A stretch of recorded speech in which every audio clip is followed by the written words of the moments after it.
Bharatiya Janata party અને રાષ્ટ્રીય સ્વયંસેવકના સંઘના સંસ્કાર નાનપણથી જ મારા પિતાશ્રી ચિમનભાઈ શુક્લને જોઈને બહુ સાહજિક રીતે આવ્યા છે।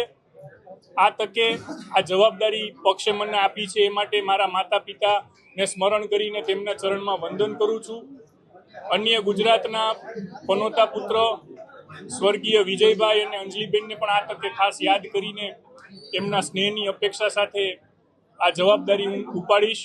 ઘણું બધું કરવાનું છે। 2.5 વર્ષ રાજકોટ માટે જે રાજકોટની જનતા ભારતીય જનતા પાર્ટી પાસેથી અપેક્ષા સેવી રહી છે એ અપેક્ષા પરિપૂર્ણ કરવાની જવાબદારી જ્યારે અમારા લોકોની ટીમ ઉપર આપી છે ત્યારે અમારા પક્ષનો હૃદય સાથે આભાર માનીને આ જવાબદારીનું વહન કરવા માટેની સંપૂર્ણ તૈયારી અને ઉત્સુકતા બતાવી રહ્યો છું। ખાસ કરીને જ્યારે વડાપ્રધાન નરેન્દ્રભાઈ મોદીએ આજે ખાડી દેશોના યુદ્ધને લીધે કરકસરના જે પગલાં લેવાની જાહેરાત કરી છે અને દેશને વિનંતી કરી છે, ગુજરાત સરકારના મુખ્યમંત્રી ઉપમુખ્યમંત્રી સૌએ જ્યારે કરકસરના પગલાંને અપનાવ્યા છે ત્યારે રાજકોટ મહાનગરપાલિકામાં પણ જે કોઈ વાહન ખર્ચ છે ખાસ કરીને પેટ્રોલ ડીઝલનો એ 70% સુધી ઓછો કરવાનો સંકલ્પ અત્યારે આ પ્રથમ મિટિંગમાં જ હું જાહેર કરું છું।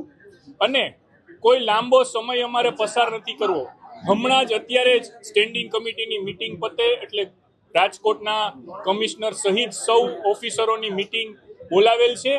એમાં જે કાંઈ પગલાં લેવાના છે એની ચર્ચા કરીને આપ સૌને જાણ કરીશું। ભારત માતા કી જય, વંદે માતરમ।